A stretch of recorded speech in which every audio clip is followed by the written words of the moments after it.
Hey guys, Dr. Alex here, the Punch Doctor, and today I want to talk about what knuckles to land with.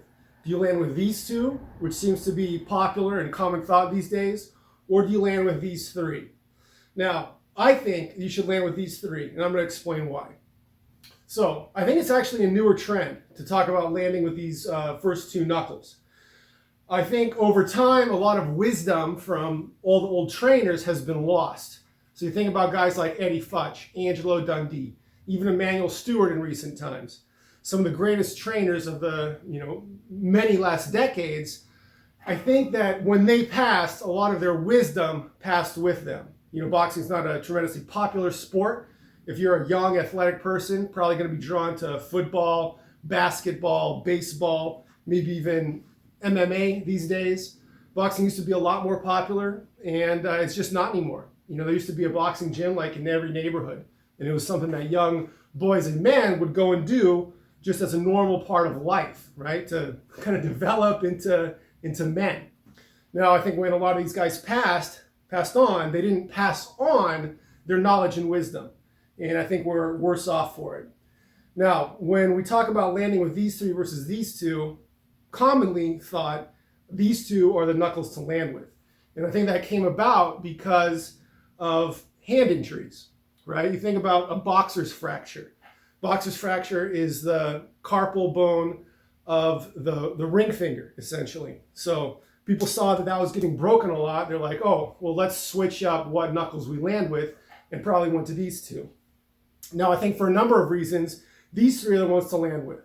Number one, I think you're going to be able to access more power and more kinetic chains. Number two, I think you're going to have more stability when you land.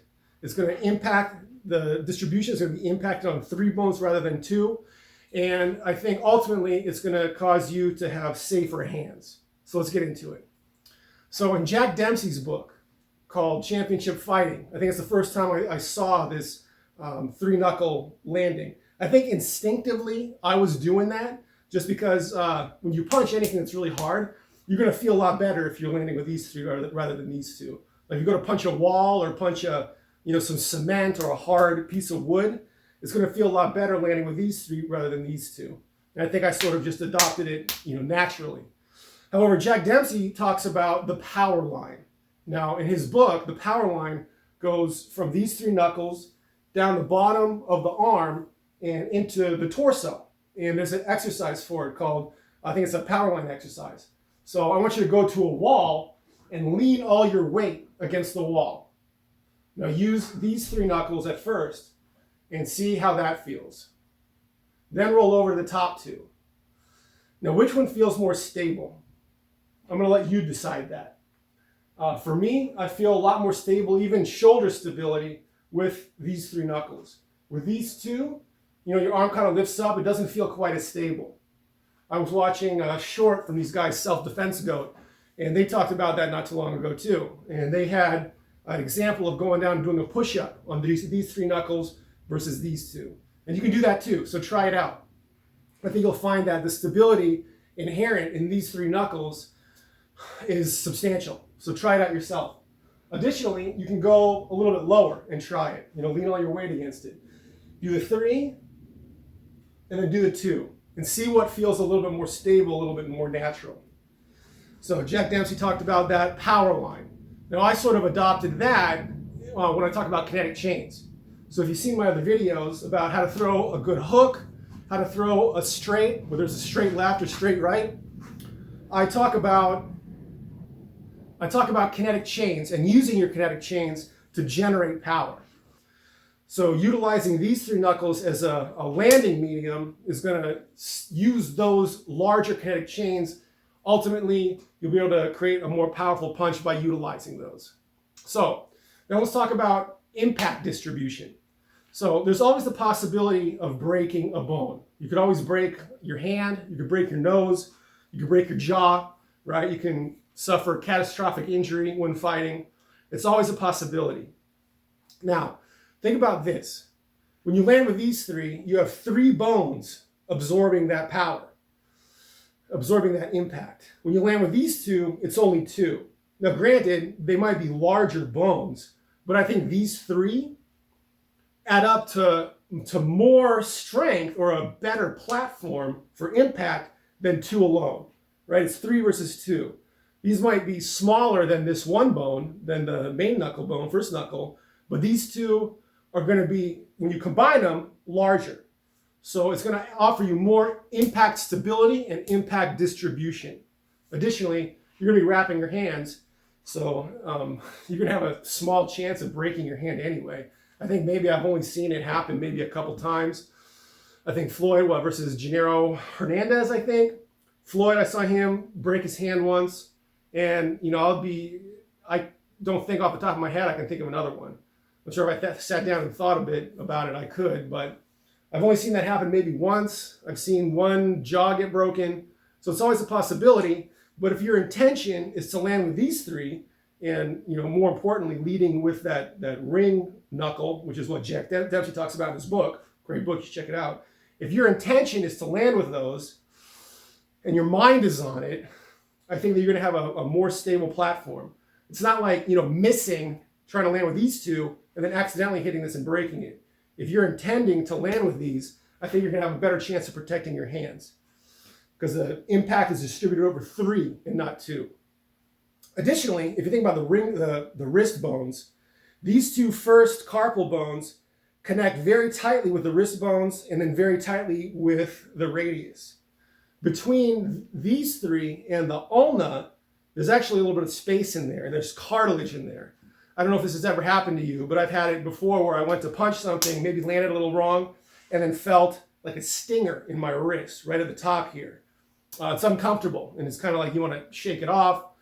So if that happens to you, it's not ideal. If you're worried about, pain in your wrist and throwing punches, maybe you won't be throwing them as hard as you should. And ultimately, it could be that little deciding factor if you're in a bout between winning and losing. So there's a little bit more forgiveness in your wrist when you land with these 3. And finally, you can, of course, if you land with these 2, you can knock someone out. You can land with enough power to hurt someone. However, there's a lot that goes into that, right? It could be the shot placement, timing, how much mass you're moving, how much your arm weighs, how much acceleration you're getting. You can always do that, right? However, in the interest of landing with consistent power, utilizing your kinetic chains, having a stable platform for impact, distributing that impact over more bones to protect your hands, I think punching with this 3-knuckle landing is definitely the way to go. So some other considerations. If you want to strengthen your bones respond to stress, and they'll get stronger when exposed to stress. You've probably heard about bone, when you break a bone, it grows back stronger. It does, because when you break a bone, you've stressed it significantly. And when it grows together, it's going to reinforce itself in that area. That's why osteoporotic women, or women with low bone density, are encouraged to take up resistance training, because that puts stress on the bone, and the bone responds by building up more density. So if you want to get more density in the bones in your hand, I would urge you to find a big heavy bag, the kind with the thick stuffing that's kind of compacted towards the bottom. You know what I mean? Like the old heavy bag that has gotten really, really dense because the foam and the stuffing has all gone to the bottom. Get some gloves and practice hitting that hard. And over time, your bones will strengthen. Alternatively, you can get a sandbag or make one yourself. That's a little bit forgiving, but still really dense. Obviously, sand is dense. And you can hit that with a bare hand. And that actually it feels a little bit better than hitting a board or something, but it's dense enough to put stress in the bone, and the bone will build up and strengthen itself. So to summarize, 3-knuckle landing utilizes better kinetic chains, utilizes that power line that Jack Dempsey talks about, offers a more stable platform for impact. If you watch my hook video and straight punch video, you'll see that the mechanics that I teach fall in line with a 3-knuckle landing. If you watch those videos, I think you'll be convinced. It'll offer you a little bit more wrist forgiveness, better platform to land on for impact distribution, ultimately saving your hands in the long run. So if you like this video, please check out my other ones. I've got a whole bunch. And if you're ready to really maximize your own punching power, check out my program, The Power Punching Blueprint, at howtopunchharder.com. That's all I got for you now. I hope you enjoyed it. Like and subscribe so you see every new video as it comes out. And I'll see you in the next one. Thanks a lot.